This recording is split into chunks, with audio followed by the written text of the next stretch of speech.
गाजियाबाद लोक शिक्षण अभियान ट्रस्ट द्वारा ज्ञानपीठ केंद्र साहिबाबाद के प्रांगण में संविधान दिवस कार्यक्रम का आयोजन किया गया। यह कार्यक्रम संस्था के संस्थापक अध्यक्ष रामदुलार यादव शिक्षाविद के नेतृत्व में आयोजित किया गया। अध्यक्षता अचल विद्यार्थी ने की। मुख्य अतिथि बंदेव बुद्ध प्रकाश भी कार्यक्रम में शामिल रहे। संचालन श्रमिक नेता नील मिश्रा ने किया। हुकुम सिंह, राजेंद्र सिंह, विनोद त्रिपाठी ने देश प्रेम के गीत और भजन प्रस्तुत कर सभी को आत्मविभोर कर दिया। जोरदार नारों के साथ आकाश गूंज उठा। कार्यक्रम को रामप्यारे यादव, चंद्रबली मौर्य, श्याम नारायण, अर्जुन सिंह यादव ने भी संबोधित किया। संविधान की प्रस्तावना भी कार्यक्रम में वितरित की गई। संविधान दिवस के कार्यक्रम को संबोधित करते हुए शिक्षाविद रामदुलार यादव ने कहा कि 26 नवंबर सन 1949 को बाबा साहब भीमराव अंबेडकर द्वारा निर्मित संविधान अंगीकार किया गया।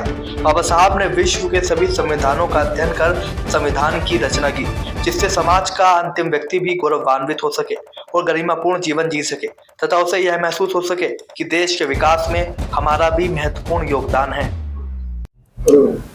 और सभी इस प्रांगण में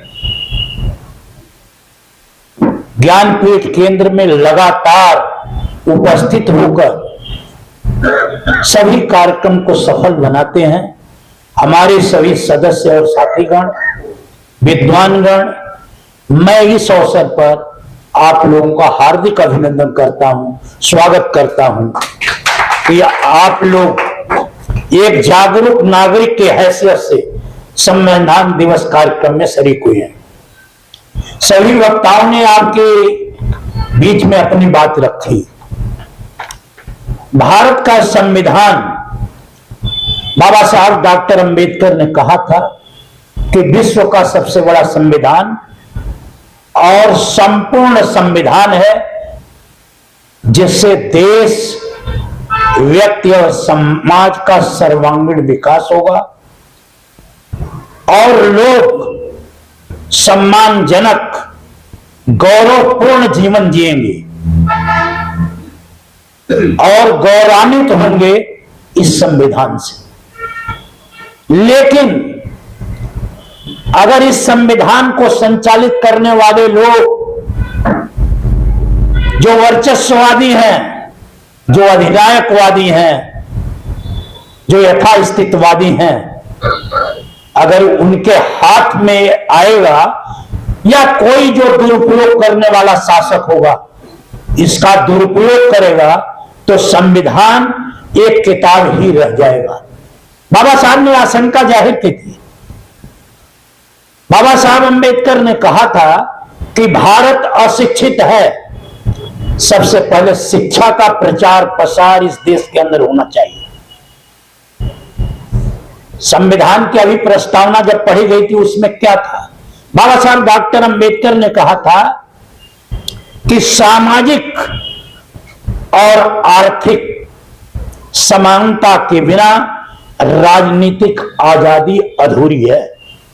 जब तक सामाजिक और राजनीतिक आर्थिक गैर बराबरी रहेगी, अंतर रहेगा लाखों लाखों गुणों का, तब तक राजनीतिक आजादी अधूरी है। और मुझे यह कहने में कोई संकोच नहीं है कि आज इस देश के अंदर वोट का अधिकार तो जनता को मिला हुआ है, लेकिन वोट के अधिकार का प्रयोग करने के बाद भी जनता की ताकत कमजोर पड़ गई है। खरीद फरोख्त, धन बल, बाहुबल का प्रयोग करके जनादेश को लूट लिया जा रहा है। इस देश के अंदर लोकतंत्र लहूलुहान हो गया है, जिसकी कल्पना हमारे देश के शहीदों, विद्वानों और स्वतंत्रता सेनानियों ने अपना सब कुछ कुर्बान करके इस देश को आजाद कराया और भारत का संविधान बना। और इस संविधान के अनुसार देश को चलाने का काम होना चाहिए था, उस पर अतिक्रमण हो गया है। आज घोर पूंजीवादी व्यवस्था है, गरीब गरीब होता जा रहा है और बड़ा आदमी बहुत ही बड़ा होता जा रहा है। यहां पर लूट और झूठ का साम्राज्य है। नैतिक पतन के कागार पर पहुंच गए हम। तब जब तक नैतिकता हमारी जब तक सही रास्ते पर नहीं हम आएंगे, हम सत्य के रास्ते पर नहीं आएंगे, हम में भगवान बुद्ध की करुणा और दया नहीं होगी, तब तक हम संविधान को बाबा साहब अंबेडकर ने चाहे कितना ही बनाया है, लेकिन हम गौरवपूर्ण जीवन जी नहीं सकते। हमें गौरवपूर्ण जीवन जीने के लिए जागरूक होना पड़ेगा और लोगों को बताना पड़ेगा। आप अपनी ताकत को इतना कमजोर न समझिए।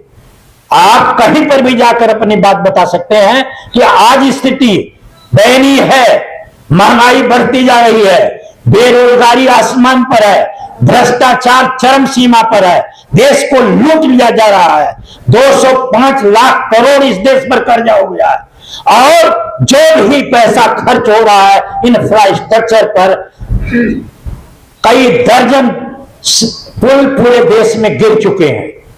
यहां लूट मची हुई है। अब जहां भगवान की नगरी अयोध्या को बताया जा रहा है, वहां सड़क 8-8 फुट गड्ढे में तब्दील हो गई है। हम कहां खड़े हैं? संविधान तो किताब ही रह जाएगा। संविधान क्या करेगा? जब फंडामेंटल राइट्स, हमारा मौलिक अधिकारों पर अतिक्रमण हो जाएगा। हम वोट डाल रहे हैं और वोट कहीं का कहीं चला जा रहा है या जबरदस्ती की जा रही है। आज उत्तर प्रदेश में आप देख लीजिए कि जो सरकारी मशीनरी है उसने कितना उपचुनाव में दुरुपयोग किया है, जबकि वो उपचुनाव में जीतने और हारने से सरकार पर कोई फर्क नहीं पड़ने वाला है।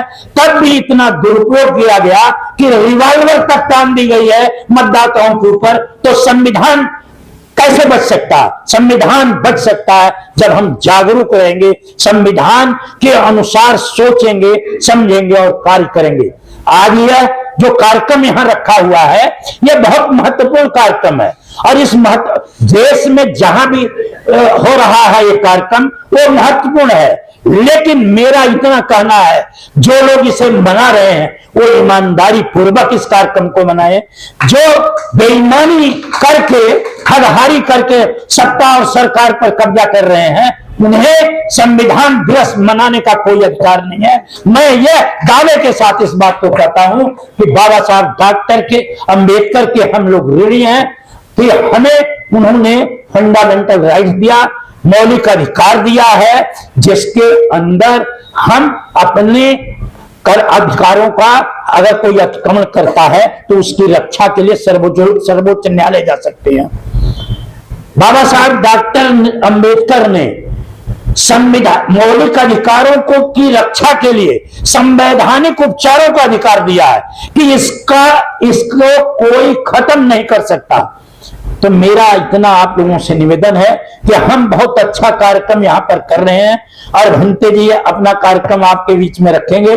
सारे लोग शालीनता पूर्वक इनके कार्यक्रम को देखेंगे और हमेशा याद रखेंगे भारतीय संविधान को। इन्हीं शब्दों के साथ मैं भारतीय संविधान की जय जयकार करते हुए ज्ञानपीठ केंद्र के समस्त साथियों को बहुत बहुत साधुवाद देता हूं, अभिनंदन करता हूं और स्वागत करता हूं। बहुत बहुत धन्यवाद करता हूं।